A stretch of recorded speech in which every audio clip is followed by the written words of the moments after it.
The silver blade caught the moonlight as Lyra pressed herself against the cold stone wall of Castle Ravencrest, her breathing controlled and silent, despite the adrenaline coursing through her veins.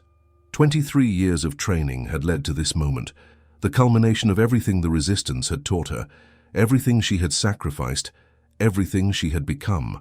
She was death incarnate, forged in the fires of hatred and honed to a razor's edge of lethal precision. Tonight, she would kill the Vampire King. The castle loomed above her like a monument to darkness, its black towers piercing the storm-clouded sky. For 3 centuries, King Theron Valdris had ruled from these walls, his reign a testament to vampiric cruelty and human suffering. At least that's what Master Aldrich had told her every day since she was 5 years old, when the Resistance had found her orphaned and alone after a vampire raid destroyed her village. "Remember, child," Aldrich's voice echoed in her memory as she scaled the castle's outer wall with practiced ease. "Theron is not merely a vampire, he is the embodiment of everything evil in this world. He has slaughtered thousands, enslaved entire kingdoms, and feeds on the innocent for sport. He is a monster wearing a crown, and monsters deserve no mercy." Lyra had never questioned those words. Why would she? The evidence was everywhere. In the burned villages, the missing people, the terror that gripped the countryside whenever vampires were mentioned.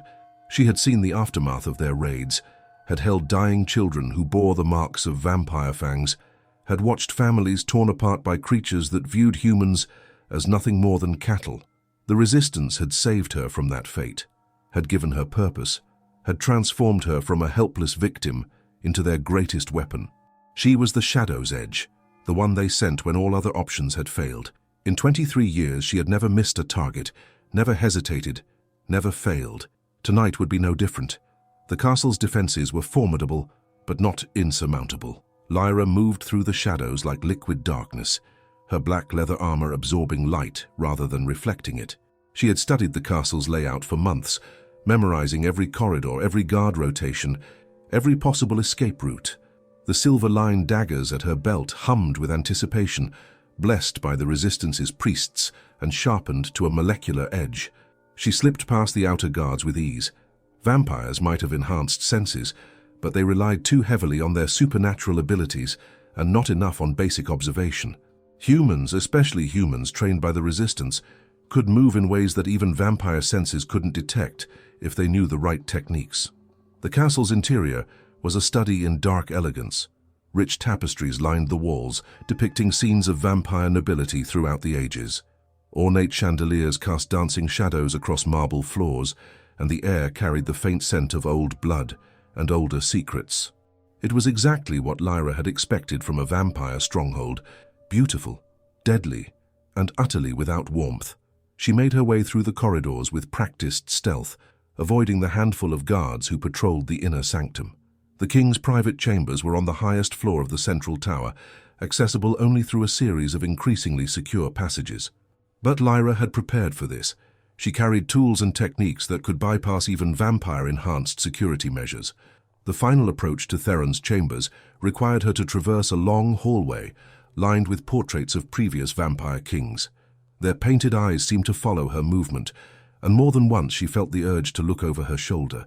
But she pressed on, driven by 23 years of purpose and the knowledge that she was humanity's last hope for justice.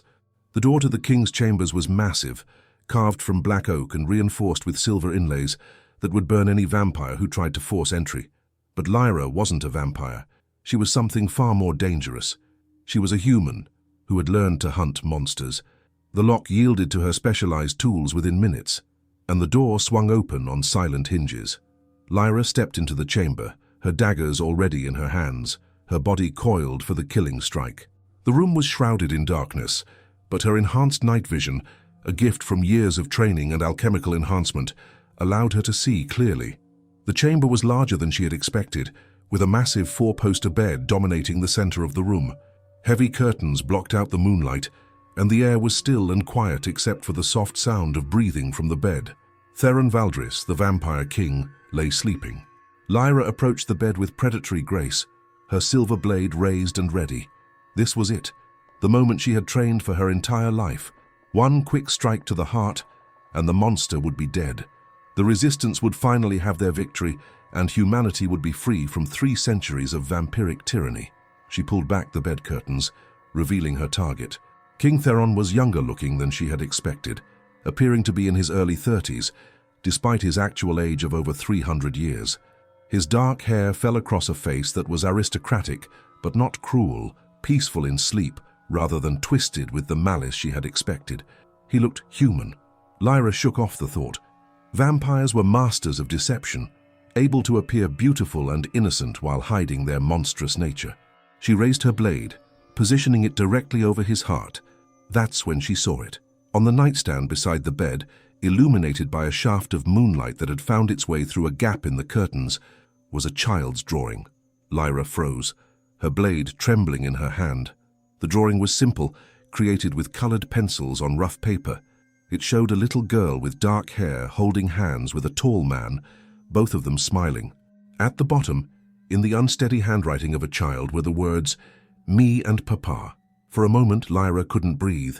The drawing was so innocent, so full of love and joy, that it seemed to transform the entire room around it. This wasn't the lair of a monster. This was the bedroom of a father. But that was impossible. Vampires didn't have children. They couldn't love.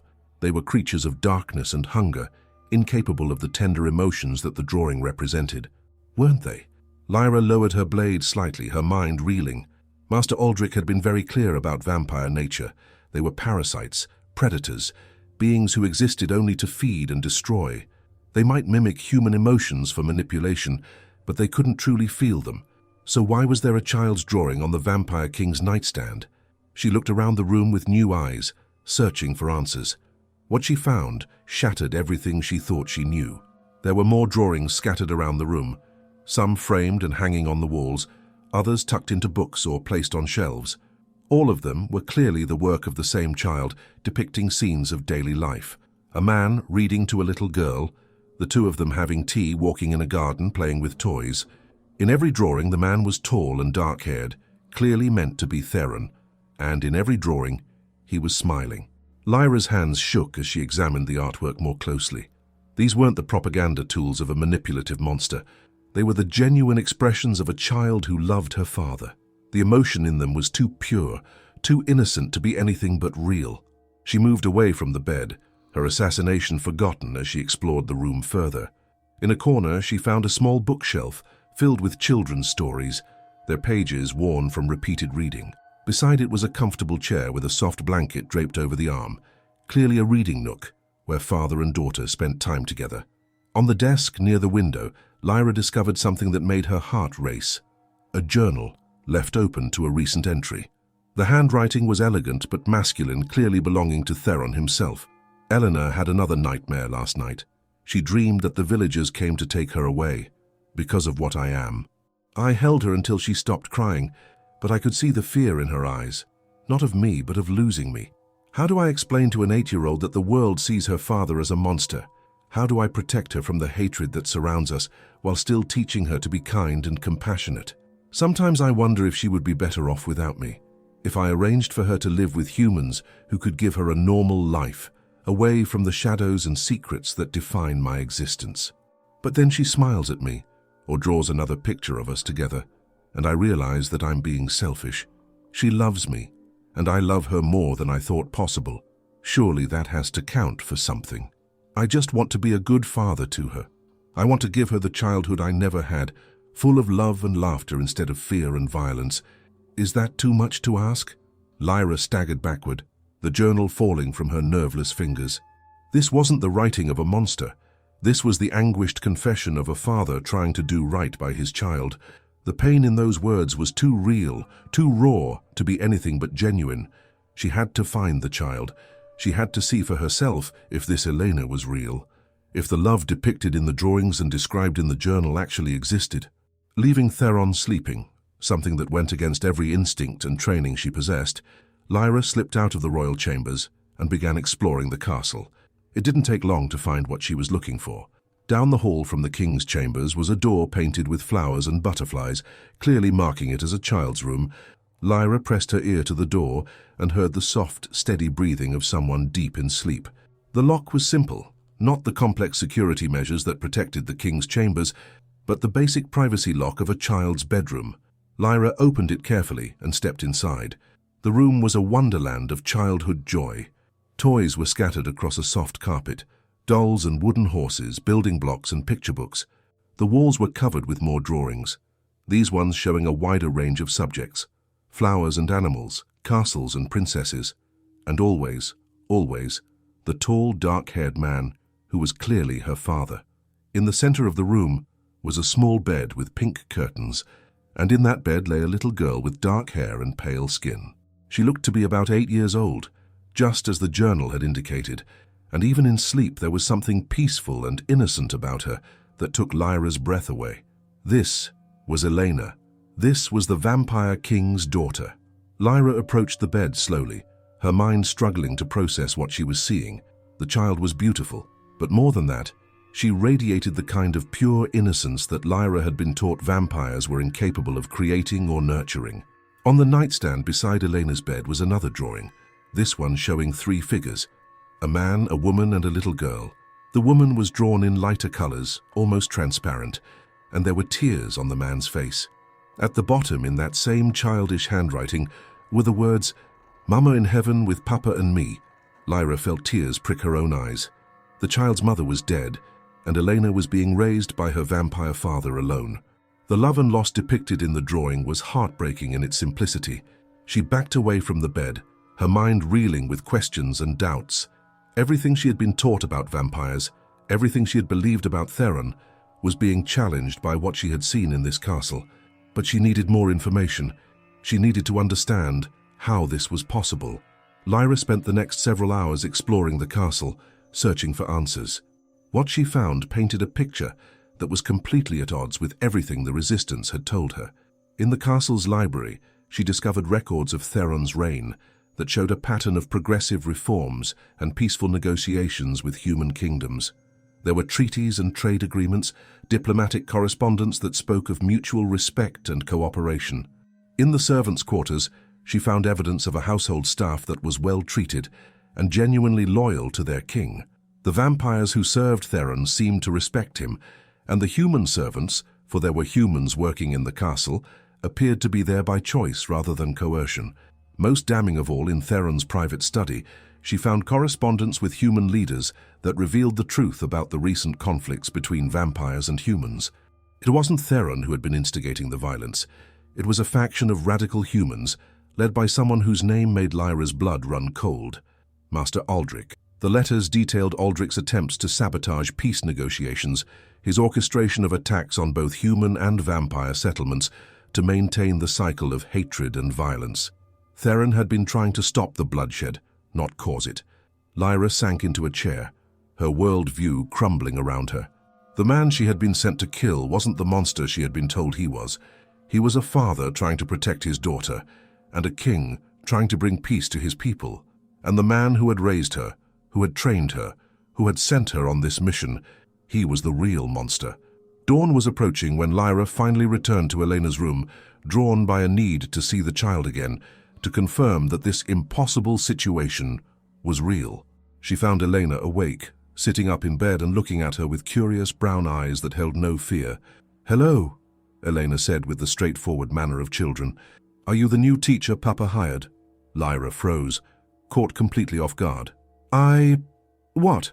Papa said he was going to find me a new teacher, someone to help me with my letters and numbers." Elena tilted her head, studying Lyra with innocent curiosity. "You're very pretty, and you're wearing all black like the night guards. Are you a guard too?" Lyra struggled to find words. Nothing in her training had prepared her for this scenario. "I'm not a teacher." "Oh." Elena looked disappointed but not upset. "Are you here to see Papa? He's in meetings all night sometimes. He says being a king is very hard work." "Yes," Lyra said, seizing on the explanation. "I'm here to see your father. He's still sleeping, I think. He doesn't wake up until after lunch usually." Elena climbed out of bed, revealing a white nightgown decorated with embroidered flowers. "Would you like to have breakfast with me? Cook makes the best pancakes in the whole kingdom." Lyra stared at the child, completely at a loss. Eleanor was treating her like a welcome guest, not an intruder. There was no fear in her manner, no suspicion, just the open friendliness of a child who had been raised with love and security. "I should probably go," Lyra said weakly. "But you just got here," Elena protested. "And I hardly ever get to meet new people, please. We could play games, or I could show you my drawings, or we could read stories together." The hope in Elena's voice was heartbreaking. This was clearly a child who was lonely, who craved companionship beyond what her father could provide. Despite being raised in a castle, she was isolated from other children, probably because of what her father was. Against every instinct and piece of training she possessed, Lyra found herself nodding. "All right, for a little while." Elena's face lit up with joy. "Really? Oh, this is wonderful. Come on, I'll show you my favorite places in the castle." What followed was the strangest morning of Lyra's life. Elena led her on a tour of the castle that revealed a side of vampire nobility that Lyra had never imagined. The child showed her the gardens where she played, the library where she was learning to read, the music room where she practiced piano. Everywhere they went, the castle staff greeted Elena with genuine affection. The cook insisted on making special pancakes shaped like flowers. The gardener showed her a butterfly that had emerged from its cocoon that morning, and the librarian had set aside new books that he thought she might enjoy. "Everyone here loves you," Lyra observed as they sat in the garden, sharing the flower-shaped pancakes. "Papa says that's because I'm easy to love," Elena replied matter-of-factly. "But I think it's because Papa taught me to be kind to everyone. He says that how we treat people shows who we really are inside." "Your father taught you that?" "Uh-huh. Papa teaches me lots of things. He says that just because some people are afraid of us doesn't mean we should be mean to them. He says we have to be extra good to show them that we're not scary." Lyra felt something twist in her chest. "Are you afraid of your father?" Elena looked at her with surprise. "Afraid of Papa? Why would I be afraid of Papa? He's the nicest person in the whole world. He reads me stories every night and he helps me with my drawings. And when I have bad dreams, he sits with me until I feel better. But he's a vampire." "So?" Elena shrugged with the casual acceptance of childhood. "Mama was human, and Papa is a vampire, and I'm both. Papa says that makes me special, not scary." "What happened to your mother?" Elena's expression grew sad but not bitter. "She died when I was born. Papa says she was very sick, and the doctors couldn't help her. But he also says that she loved me very much and that she's watching over us from heaven. Do you miss her?" "Sometimes. But Papa has pictures of her, and he tells me stories about what she was like. He says I have her eyes and her smile." Elena brightened. "Would you like to see the pictures?" Before Lyra could respond, Elena was pulling her back into the castle and up to a room she hadn't seen before. It was clearly a memorial of sorts, filled with portraits and personal belongings that had belonged to Elena's mother. The woman in the paintings was beautiful, with warm brown eyes and a gentle smile. She looked human, but more than that, she looked happy. In several of the portraits, she was pictured with Theron, and the love between them was evident in every brushstroke. "Papa says they met when Mama was a diplomat from the human kingdoms," Eleanor explained, pointing to a formal portrait of the couple. "He says it was love at first sight, but they had to work very hard to convince everyone that humans and vampires could be together, and they were happy.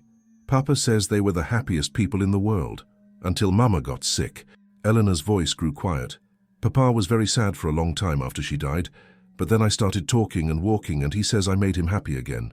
Lyra stared at the portraits, her mind struggling to reconcile what she was seeing with everything she had been taught. These weren't the faces of a monster and his victim. These were the faces of two people who had genuinely loved each other. "Eleanor," she said carefully, "what do you know about the war between humans and vampires?" Eleanor's face scrunched up in confusion. "What war?" The fighting between your father's people and the human kingdoms." "Oh, that." Eleanor's expression cleared. "Papa says some people are scared of vampires because they don't understand us, and some vampires are mean to humans because they're angry about being scared. But Papa is trying to make peace, so everyone can be friends." "Is that what he tells you?" "It's what I see," Elena said with the simple honesty of childhood. "Papa has lots of meetings with human kings and vampire lords, trying to get everyone to stop fighting. He says it's hard work because people have been angry for a long time, but he thinks it's important." Lyra felt the last of her certainties crumble. If Elena was telling the truth, and children rarely lied about such things, then Theron wasn't the warmonger she had been told he was. He was a peacemaker. They spent the rest of the morning together, and with each passing hour, Lyra found herself more charmed by Elena's innocence and intelligence. The child was bright and curious, asking thoughtful questions about Lyra's life and sharing stories about her own experiences. "Do you have children?" Elena asked as they played with her dolls in the garden. "No," Lyra said, surprised by the pang of longing the question evoked. "Would you like to have children someday?" Lyra had never considered the question. Her life had been dedicated to the resistance, to the mission of destroying vampires. There had been no room for thoughts of family or children. "I don't know," she said honestly. "I think you would be a good mama," Elena said with the confidence of childhood. "You're kind, and you listen when I talk, and you don't treat me like I'm just a little kid." "Thank you," Lyra said, touched by the compliment. "Maybe you could stay here and be my teacher. Papa has been looking for someone to help me with my lessons, and I like you much better than the stuffy old tutors he usually finds." "I don't think that would be possible." "Why not?" How could she explain to an 8-year-old that she had come here to kill her father, that she was an assassin trained by people who viewed Elena's very existence as an abomination? "It's complicated," Lyra said finally. "Papa says that when grown-ups say things are complicated, it usually means they're scared," Elena observed. "Are you scared?" Lyra looked into Elena's innocent brown eyes and realized that yes, she was scared. She was terrified, in fact. Everything she had believed, everything she had based her life on was proving to be a lie. "Yes," she admitted, "I am scared." "Of what?" "Of being wrong about something very important." Elena nodded sagely. "Papa says it's okay to be wrong sometimes. He says the important thing is to learn from your mistakes and try to do better." Before Lyra could respond, they were interrupted by the sound of footsteps on the garden path. Elena looked up and broke into a radiant smile. "Papa!" Lyra turned and found herself face to face with King Theron Valdris, very much awake and very much aware of who she was. Theron stood at the edge of the garden path, his tall frame silhouetted against the afternoon sun. Up close, Lyra could see that he was indeed handsome in the way that vampires often were, but there was something different about him, a warmth in his dark eyes that she had never seen in other vampires, a gentleness in his expression as he looked at his daughter. "Papa!" Elena jumped up and ran to him, throwing her arms around his waist.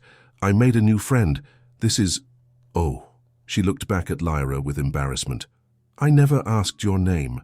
"Lyra," she said automatically, her hand instinctively moving toward the daggers at her belt. "Lyra," Theron repeated, his voice calm and measured. "An interesting name.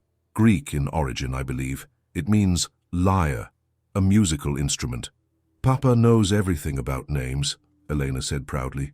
"He says names are important because they tell stories about who we are." "Indeed they do," Theron agreed, his eyes never leaving Lyra's face. "Tell me, Elena, what have you and Lyra been doing today?" "Oh, we had the most wonderful time." Elena launched into an enthusiastic recounting of their morning together, describing the pancakes and the garden tour and the stories they had shared. Throughout her narrative, Theron listened with the patient attention of a devoted father, but Lyra could see the tension in his shoulders, the way his eyes occasionally flicked to her weapons. He knew exactly who she was and why she was there. When Elena finished her story, Theron smiled and ruffled her hair affectionately. "It sounds like you've had a lovely day, little star. But I think it's time for your afternoon lessons, don't you?" Elena's face fell. "But Papa, I want to spend more time with Lyra. Can't she stay for dinner, please?" "We'll see," Theron said diplomatically. "But right now, Master Wilhelm is waiting for you in the music room. You don't want to keep him waiting, do you?" Elena sighed dramatically, but nodded. "Will you still be here when I'm done with lessons?" she asked Lyra hopefully. Lyra glanced at Theron, uncertain how to answer. "I'm not sure."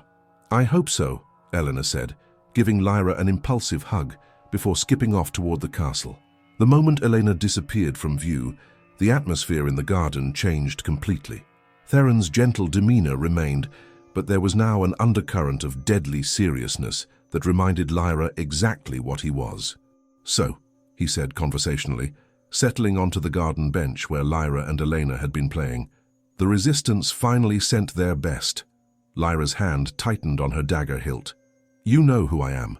Lyra Nightshade, the Shadow's Edge. 23 years old, trained from childhood by Master Aldrich's organization.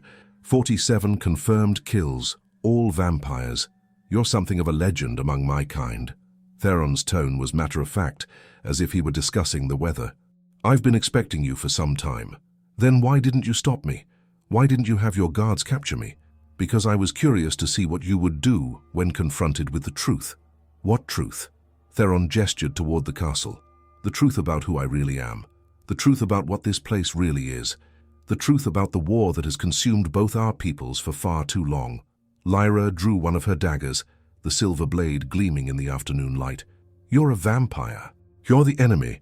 That's all the truth I need." "Is it?"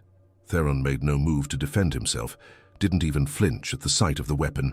"Tell me, Lyra, what did you see when you explored my castle last night?" "I saw—" Lyra hesitated, the certainty in her voice wavering. "I saw what you wanted me to see, lies, deceptions." "Did you? Did Elena seem like a lie to you? Did her love for me seem like a deception?" "Children can be manipulated, controlled. Yes, they can. But can they be made to draw pictures that radiate genuine affection? Can they be forced to write stories about happy memories that never happened? Can they be compelled to love someone who doesn't love them in return?" Lyra's hand shook slightly. "Vampires are masters of manipulation. Some are, yes. But tell me, in all your training, in all your experience hunting my kind, have you ever encountered a vampire who could fake the kind of pure, innocent love that you saw in Elena today?" The question hit Lyra like a physical blow because she knew the answer. In all her years of hunting vampires, she had seen them mimic human emotions for manipulation, but it was always hollow, always cold. Elena's love for her father was nothing like that. It was warm and genuine and absolutely real. "She's half human," Lyra said desperately. "That's why she can love. Perhaps. Or perhaps love isn't as foreign to vampires as you've been taught." Theron leaned forward slightly. "Tell me about your training, Lyra. Tell me what Master Aldrich taught you about my kind. That you're monsters, that you feed on humans for sport, that you view us as nothing more than cattle. And yet, you spent the morning with my daughter, and she treated you with kindness and trust. You explored my castle and found evidence of peaceful negotiations with human kingdoms. You read my private journals and saw the struggles of a father trying to raise his child with love and compassion." Theron's voice was gentle but relentless. "Which evidence do you trust more? What you were told or what you've seen with your own eyes?" Lyra's mind reeled. Everything she had witnessed in the castle contradicted her training, but accepting that meant accepting that her entire life had been built on lies. "The raids," she said weakly. "The burned villages. The missing people. I've seen the aftermath of vampire attacks." "Yes, you have. And they're real. But tell me, did you ever investigate who was responsible for those attacks? Did you ever question whether they were sanctioned by my government or carried out by rogue elements?" Lyra realized she had never questioned the source of the attacks. She had simply assumed they were ordered by Theron. "There are vampires who oppose my rule, just as there are humans who oppose peace between our peoples. Some of my own nobles believe that humans should be subjugated, not treated as equals. They carry out attacks to undermine my efforts at diplomacy." Theron's expression grew grim. "And there are humans who profit from the continuation of this war, who orchestrate attacks on both sides to maintain the cycle of hatred. That's impossible." "Is it? Think, Lyra. Who benefits from this war? Who gains power from the fear and hatred between our peoples?" Lyra's mind raced, and with growing horror she began to see the pattern. Master Aldrich had always been the one to provide intelligence about vampire movements. He was the one who decided which targets to eliminate. He was the one who controlled the flow of information to the resistance. "Master Aldrich," she whispered, "a man who has built his power on the premise that vampires and humans can never coexist peacefully. A man who would lose everything if that premise were proven false." Theron's voice was sad rather than angry. "He's been playing both sides, Lyra, orchestrating attacks, manipulating intelligence, ensuring that the war continues. No, that's not. He saved me. He trained me. He gave me purpose. He gave you a purpose that served his agenda. He turned a traumatized child into a weapon and pointed that weapon at anyone who threatened his power." Lyra felt tears streaming down her face, though she wasn't sure when she had started crying. "If that's true, then everything I've done, everyone I've killed, you've been used, Lyra. Just as I've been used, just as countless others on both sides have been used. The question now is what you choose to do with that knowledge." "I don't know," Lyra said, her voice breaking. I don't know anything anymore. Theron stood and moved closer, his movements careful and non-threatening. May I tell you a story? Lyra nodded, not trusting her voice. 8 years ago, I met a human diplomat named Isabella. She had come to negotiate a trade agreement between her kingdom and mine, but what we found was something neither of us expected. Love. Real, genuine, transformative love. Theron's voice grew soft with memory. Isabella was everything I had never dared to hope for. She was intelligent and compassionate, brave enough to see past what I was to who I could be. She taught me that vampires and humans weren't natural enemies. We were simply different, and those differences could be strengths rather than weaknesses. What happened to her? We married, despite the opposition from both our peoples. For 2 years we worked together to build bridges between vampires and humans. We negotiated treaties, established trade routes, created programs for cultural exchange. We were making real progress toward peace. Theron's expression grew pained. Then Isabella became pregnant. The pregnancy was difficult. Half-vampire children are rare, and the process is dangerous for human mothers. Isabella knew the risks, but she was determined to have our child. Eleanor. The most beautiful, perfect child I've ever seen, but Isabella... Theron's voice broke slightly. The birth was too much for her. She died holding our daughter, making me promise to raise Elena with love, to teach her that she could be a bridge between our worlds. Lyra felt her heart breaking for this man who had lost so much. I'm sorry. After Isabella's death, the fragile peace we had built began to crumble. Without her diplomatic skills and her ability to inspire trust in humans, the negotiations stalled. Fear and suspicion returned on both sides. And Master Aldrich... Theron's expression hardened. Master Aldrich saw an opportunity. What do you mean? He began orchestrating attacks on both vampire and human settlements, always making it appear as though the other side was responsible.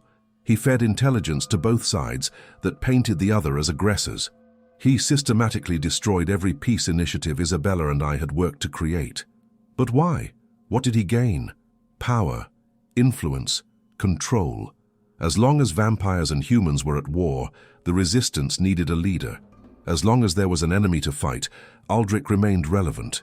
Peace would have made him obsolete. Lyra sank onto the garden bench, overwhelmed by the implications of what Theron was telling her. All those people I killed were probably innocent, yes. Vampires who wanted peace, who were working toward coexistence with humans. Aldrich would have identified them as threats to his agenda and marked them for elimination. God. Lyra buried her face in her hands. What have I done? You've been a victim, just like everyone else caught up in Aldrich's manipulations. The question is what you do now. What can I do? I'm a killer, a weapon. That's all I know how to be. That's not true. Theron's voice was gentle. I watched you with Elena today. I saw how you responded to her innocence, how you protected her from the truth about why you were really here. You have compassion, Lyra. You have the capacity for love and gentleness. Those aren't the qualities of a weapon, they're the qualities of a person. But I came here to kill you. Yes, you did, and you could still do it. I won't stop you. Theron spread his arms wide, making himself completely vulnerable. If you truly believe that my death will make the world a better place, then strike. End this now.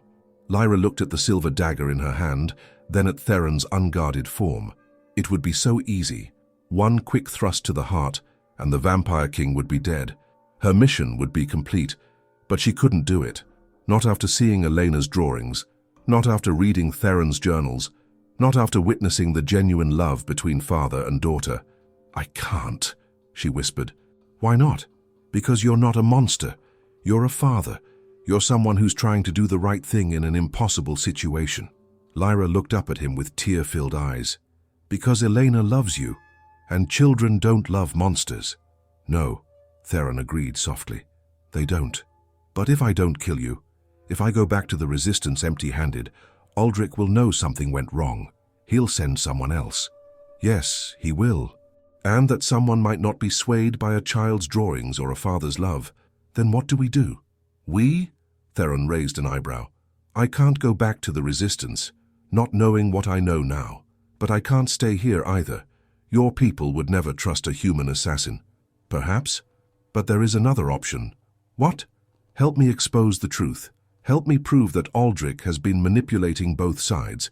Help me finish what Isabella and I started." Lyra stared at him.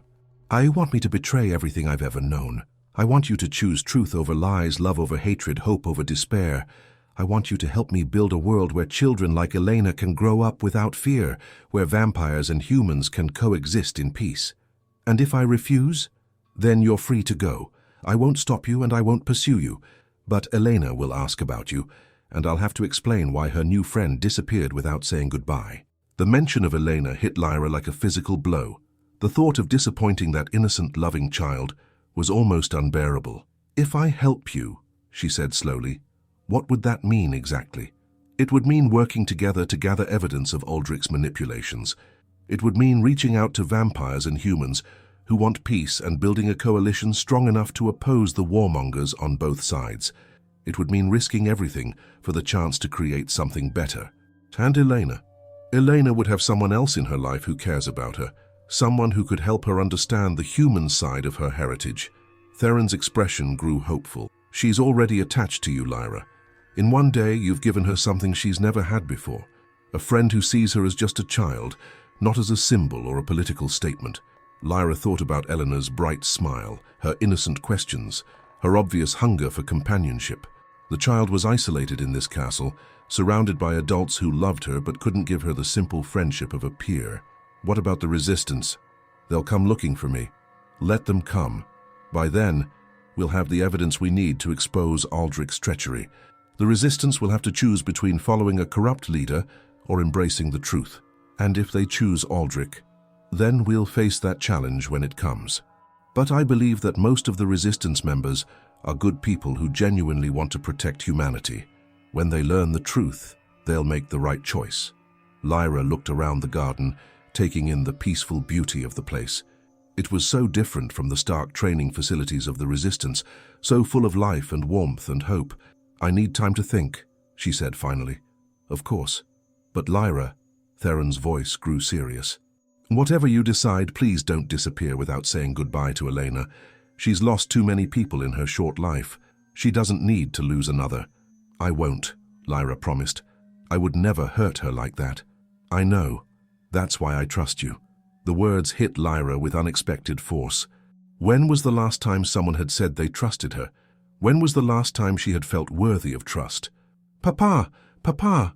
Elena's voice rang out across the garden as she came running toward them, her music lesson apparently finished. "Is Lyra still here? Can she stay for dinner? Please?" Theron looked at Lyra questioningly. "Well, will you stay for dinner?" Lyra looked at Elena's hopeful face and felt something crack open in her chest. "Yes," she said. "I'll stay." Elena cheered and threw her arms around Lyra's waist. "This is the best day ever." As Lyra hugged the child back, she caught Theron's eye over Elena's head. He was smiling, but there was something deeper in his expression: gratitude, hope, and perhaps the beginning of trust. Dinner was a revelation. Lyra had expected a formal affair in a grand dining hall, but instead they ate in a cozy breakfast nook off the kitchen. The meal was simple but delicious, and the conversation was warm and natural. Elena chatted about her lessons and her drawings, asking Lyra questions about her life and sharing stories about the castle's inhabitants. Theron participated in the conversation, but mostly watched, seeming to take pleasure in seeing his daughter so animated and happy. "Lyra, do you know how to braid hair?" Elena asked as they finished dessert. "A little," Lyra admitted. "Why? Could you teach me? I want to learn how to do fancy braids like the ladies in my storybooks." "Elena," Theron said gently, "Lyra might not have time for—" "I'd be happy to teach you," Lyra interrupted, surprising herself. "Maybe tomorrow?" "Really? Oh, that would be wonderful." Elena bounced in her chair with excitement. After dinner, Theron suggested that Elena show Lyra more of her artwork while he attended to some correspondence. They spent the evening in Elena's room, looking through sketchbooks and talking about everything and nothing. "Lyra," Elena said as they sat on her bed, looking at a picture book together, "are you going to stay here?" "I don't know yet, sweetheart. It's complicated. Because of Papa being a vampire?" Lyra looked at the child in surprise. "How do you know about that?" "I've always known. Papa never tried to hide it from me." Elena shrugged. "He says honesty is important even when the truth is hard. And it doesn't scare you? Why would it scare me? Papa is Papa. He reads me stories and helps me with my drawings and makes me feel safe. That's what matters. But other people might not understand. They might be afraid of your father because of what he is. Elena's expression grew sad. I know. Papa explained that some people think vampires are bad because they don't understand us. But Papa says that if we're kind and good, maybe we can help them understand. Your father is a wise man. He's the best Papa in the whole world, Elena said with absolute conviction. And now you're here, and maybe you can help him make peace with the humans. He's been trying so hard, but it's been really difficult since Mama died. Elena, what do you know about your mother? I know she was beautiful and kind and brave. Papa says she believed that vampires and humans could be friends, and that's why they fell in love. He says I have her eyes and her heart. Do you miss her? Sometimes. But Papa says she's always with us, watching over us and loving us. And he says that someday, when I'm older, I'll understand how special it is to be both vampire and human. How do you feel about being both? Elena considered the question seriously. Sometimes it's lonely. I'm not quite like the vampire children, and I'm not quite like the human children, but Papa says that being different isn't bad. It just means I can help people understand each other. Lyra felt her heart ache for this wise, lonely child who carried such a heavy burden with such grace. You're very special, Elena. Papa says everyone is special in their own way. He says the important thing is to be kind and to help others when we can. When it was time for Elena to go to sleep, she asked Lyra to read her a bedtime story. As Lyra read about brave princesses and noble knights, she found herself thinking about the real-life story unfolding around them, a story of a father trying to protect his daughter and build a better world for her to grow up in. Lyra, Elena said sleepily as Lyra finished the story, will you still be here when I wake up? I'll be here, Lyra promised, and realized as she said it that she meant it. After Elena fell asleep, Lyra found Theron in his study, surrounded by papers and correspondence. He looked up as she entered, his expression hopeful but cautious. How is she? He asked. Asleep. She's a remarkable child, Theron. You've done an incredible job raising her. I've tried, but sometimes I worry that I'm not enough, that she needs more than I can give her. She needs what every child needs, love, security, and guidance. And she has all of that from you. Theron smiled gratefully. Thank you, that means more than you know. I've made my decision, Lyra said, settling into the chair across from his desk. And? I'll help you. I'll help you expose Aldrich and work toward peace between our peoples. Relief flooded Theron's features. Thank you, Lyra. You won't regret this. I hope not. But I need you to understand something. I'm not doing this for you, or for some grand political ideal. I'm doing it for Eleanor. She deserves to grow up in a world where she doesn't have to choose between the two halves of her heritage. I understand, and I'm grateful, regardless of your reasons. So what's our first step? Theron pulled out a map marked with various locations. We need to gather evidence of Aldrich's manipulations. I have contacts in several human kingdoms who have been documenting suspicious activities. We need to reach out to them and compile a comprehensive case. That could take months. Yes, it will. But we have to be thorough. We'll only get one chance to expose the truth, and we need to make sure our evidence is irrefutable. And in the meantime? In the meantime, you help me raise my daughter and learn what it means to be part of a family. Lyra felt tears prick her eyes. I don't know how to be part of a family. Neither did I until Elena came along. We'll figure it out together. So as Lyra looked around the study, taking in the evidence of Theron's efforts to build peace, she felt something she had never experienced before. Hope. Not the desperate, angry hope of the resistance, but something gentler and more sustainable. For the first time in her life, she was choosing love over hatred, truth over lies, hope over despair. And it all started with a child's drawing that had shown her what really mattered. 6 months had passed since Lyra first entered Castle Ravencrest with murder in her heart, and the transformation in her life was so complete that sometimes she barely recognized herself. The cold, efficient assassin who had scaled the castle walls was gone, replaced by someone she was still learning to be, a woman who laughed at Elena's jokes, who helped with homework, who braided hair and told bedtime stories.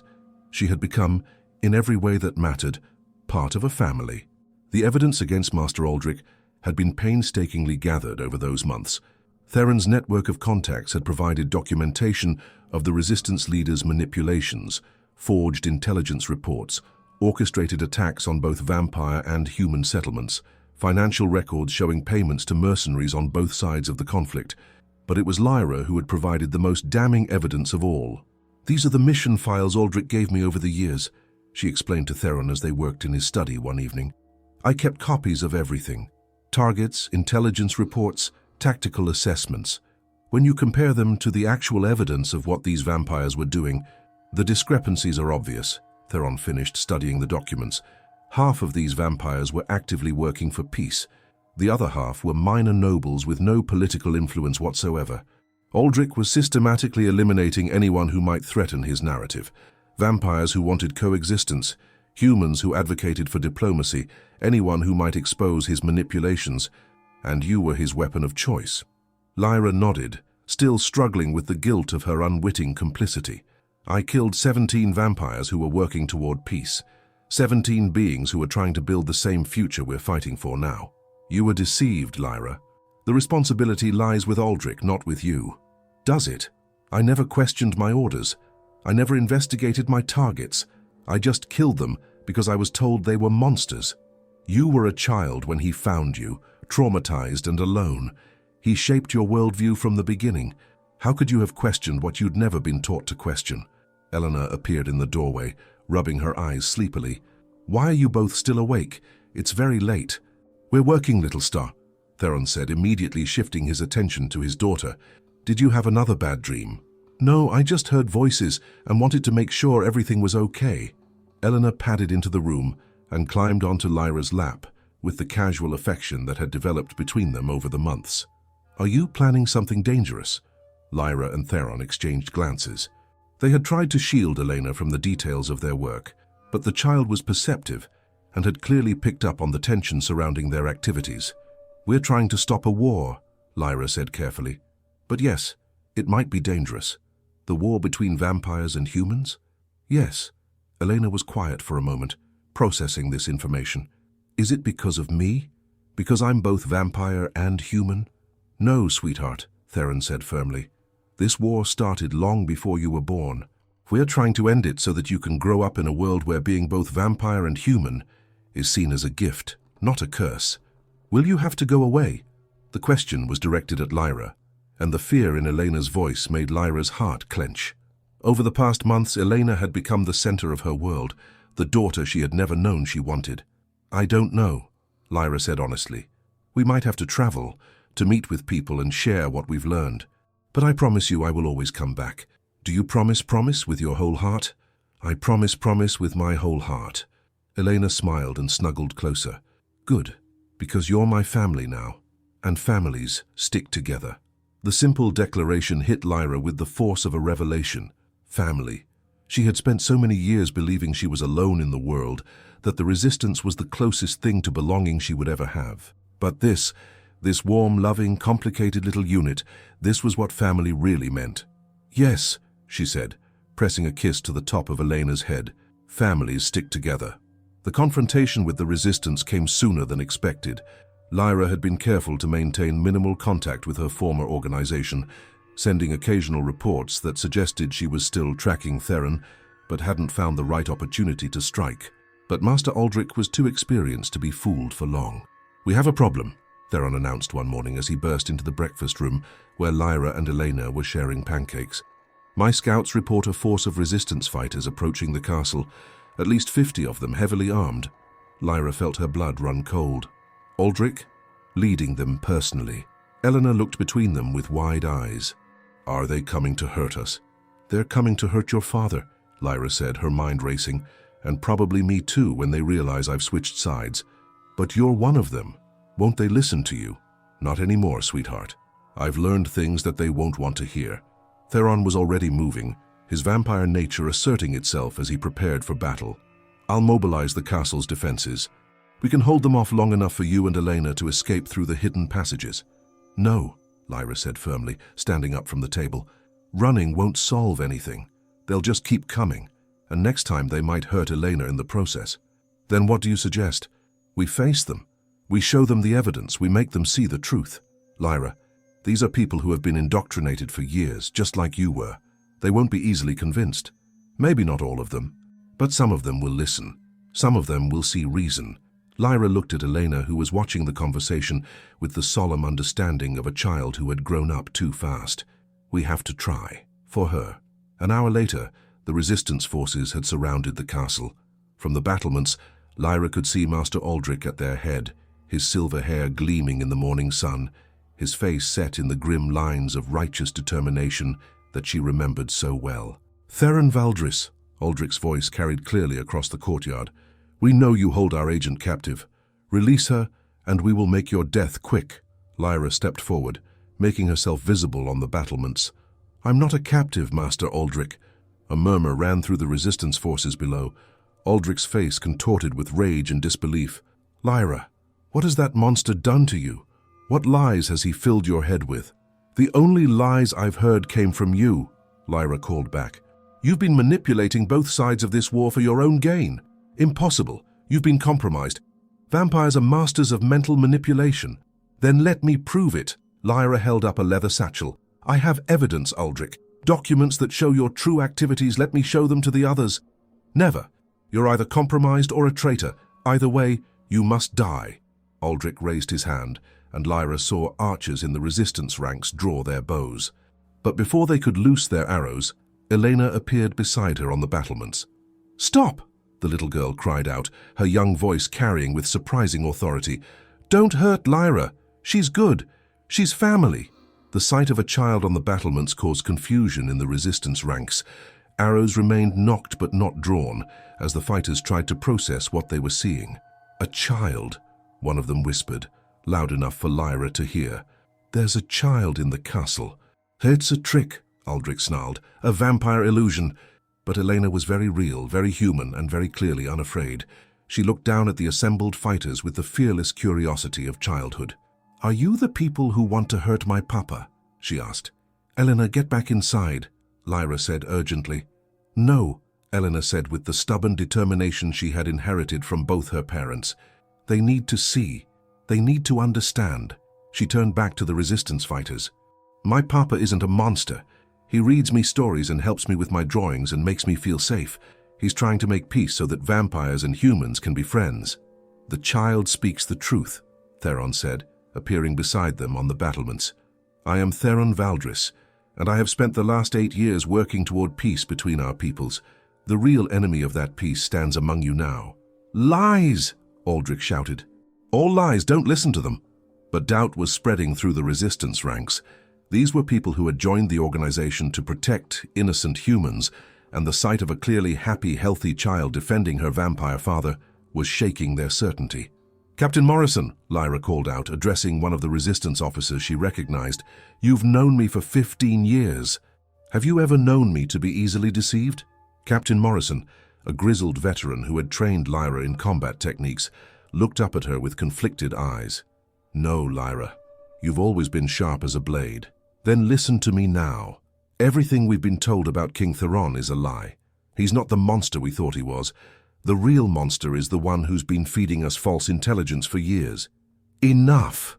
Aldrich drew his sword, its silver blade gleaming with deadly intent.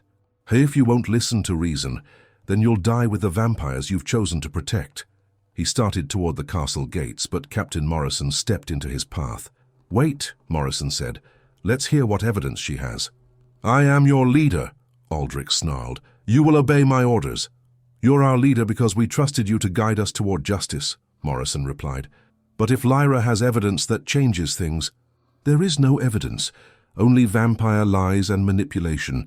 But other resistance fighters were joining Morrison, forming a barrier between Aldrich and the castle. The sight of their leader's rage, his refusal to even consider alternative evidence, was troubling them. "Show us," Morrison called up to Lyra. "Show us this evidence." Lyra looked at Theron, who nodded.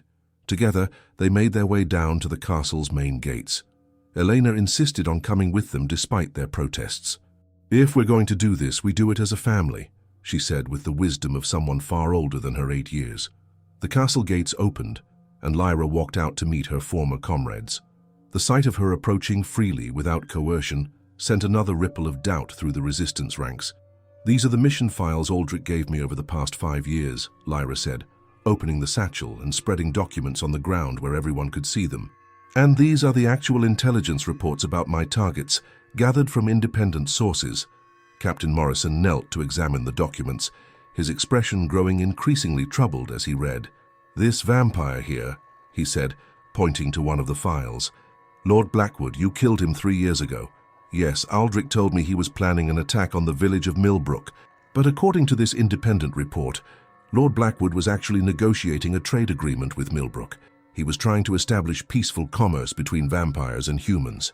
"That's impossible," one of the other fighters said. "Vampires don't trade with humans, they just take what they want." "Some do," Theron said quietly, "but many of us want something different. We want to coexist, to build something better than this endless cycle of violence." "And you believe him?" Aldrich had pushed through the crowd, his face twisted with fury. "You believe the lies of a vampire king?" "I believe the evidence," Morrison said, standing up with the documents in his hands. "And the evidence suggests that we've been manipulated." "By him," Aldrich pointed at Theron. "Can't you see this is all an elaborate deception? He's turned our best agent against us." "No one turned me against anything," Lyra said firmly. "I chose to see the truth when it was presented to me. The same choice I'm offering all of you now." Elena stepped forward, her small hand slipping into Lyra's. "My papa isn't bad," she said to the assembled fighters.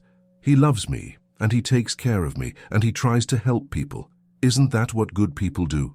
The sight of the child, so obviously loved and well cared for, was having a profound effect on the resistance fighters. Many of them had joined the organization to protect children like Eleanor, and seeing her defend her vampire father was challenging everything they believed. "This is madness," Aldrich said, but his voice was losing its authority. "You're all being deceived by vampire magic." "What magic?" Morrison demanded. "Morrison, the magic of a child who loves her father? The magic of documented evidence? The magic of asking questions instead of blindly following orders? I have led you faithfully for 20 years. You've led us into a war that benefits no one but yourself," Lyra said. "You've used our pain and our desire for justice to build your own power base. You've turned us into weapons against people who wanted peace." "Lies." "Then prove it," Morrison said. "Submit to a truth-telling spell.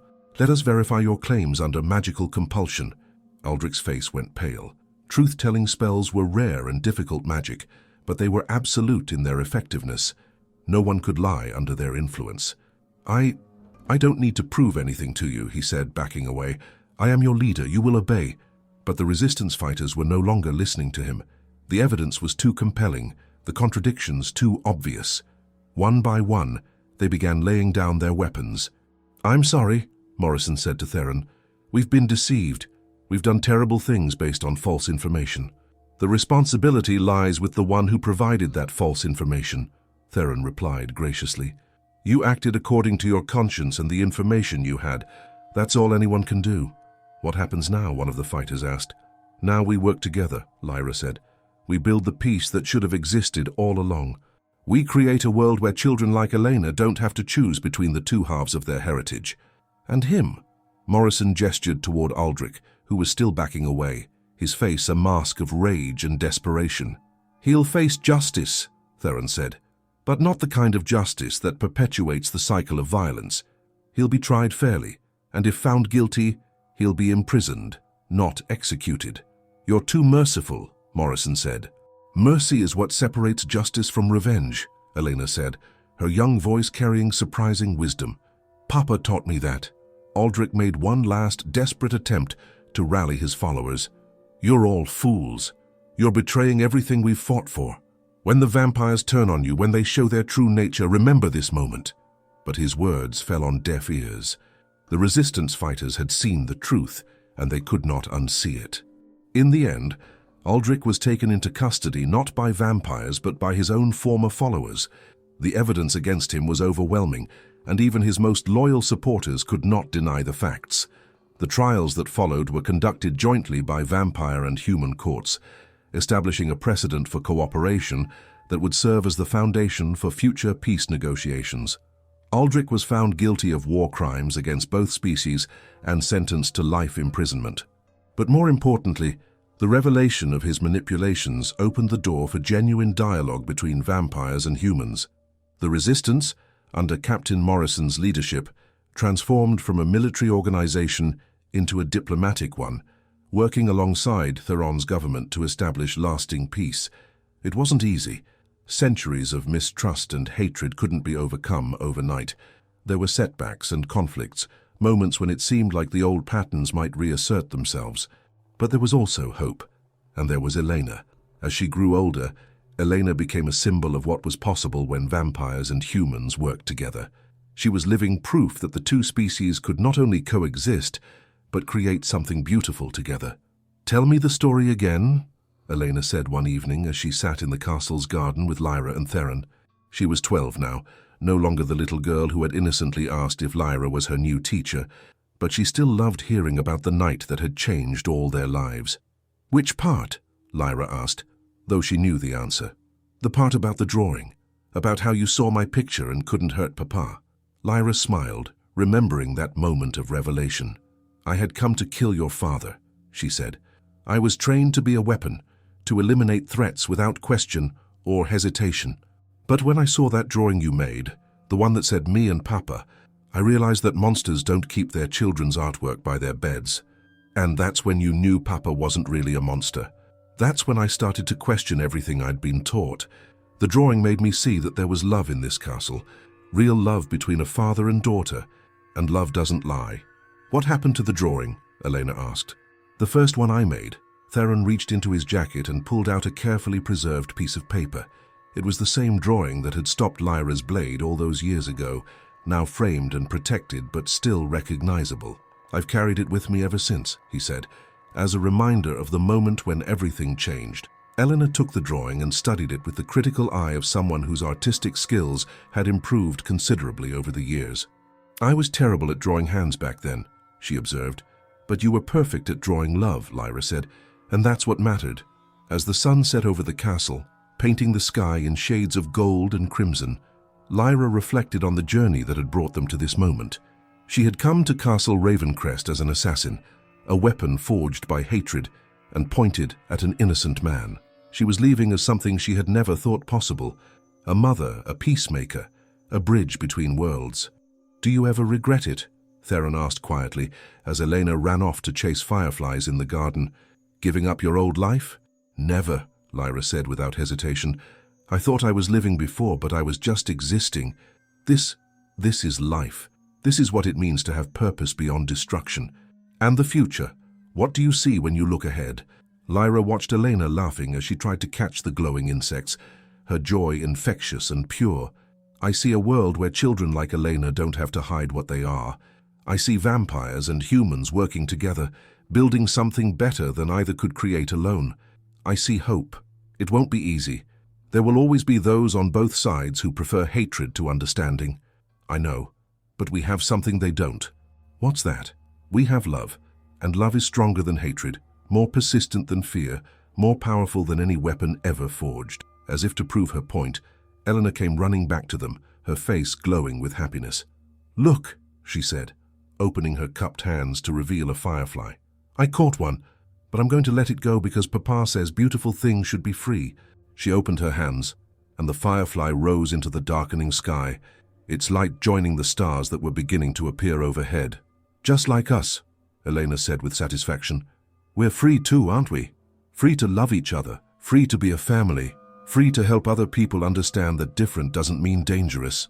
"Yes," Lyra said, pulling Elena close, "we're free." And as the three of them sat together in the garden, surrounded by the peaceful beauty of their home, Lyra knew that she had found something worth more than any mission, any cause, any ideology. She had found family. She had found love. She had found home. And it had all started with a child's drawing that had shown her what really mattered. Years later, when historians wrote about the great peace between vampires and humans, they would point to many factors that contributed to its success: diplomatic initiatives, economic cooperation, cultural exchange programs. But those who knew the true story understood that it all began with a simple act of love, a father keeping his daughter's artwork by his bedside, and an assassin who chose compassion over duty when she saw it. Eleanor grew up to become a diplomat herself, following in her mother's footsteps and using her unique heritage to build bridges between the two worlds she belonged to. She established schools where vampire and human children could learn together, created programs for mixed families, and worked tirelessly to ensure that no child would ever have to choose between the two halves of their nature. Lyra became her partner in this work, using her knowledge of both vampire and human cultures to facilitate understanding and cooperation. The skills that had once made her a deadly assassin now made her an effective negotiator and mediator, and Theron continued to rule with wisdom and compassion, proving that vampires could be more than the monsters they were often portrayed as. His reign became known as the Golden Age of Cooperation, a time when both species flourished together. But perhaps the most important legacy of that night, when an assassin lowered her blade, was the simple truth it revealed: that love is universal, that family transcends species, and that sometimes the most powerful weapon against hatred is the innocent drawing of a child who loves her father. In the end, that was enough to change the world. What an incredible journey of transformation and redemption. Lyra's evolution from a trained assassin to a loving mother figure shows us that our past doesn't have to define our future. Sometimes all it takes is seeing the truth with our own eyes. Which moment touched your heart the most? When Lyra first saw Elena's drawing and couldn't strike? When Elena innocently called her family? Or when the resistance fighters chose truth over blind loyalty? If you enjoyed this powerful tale of love conquering hatred and family transcending bloodlines, make sure to subscribe for more stories that will make you believe in the power of redemption.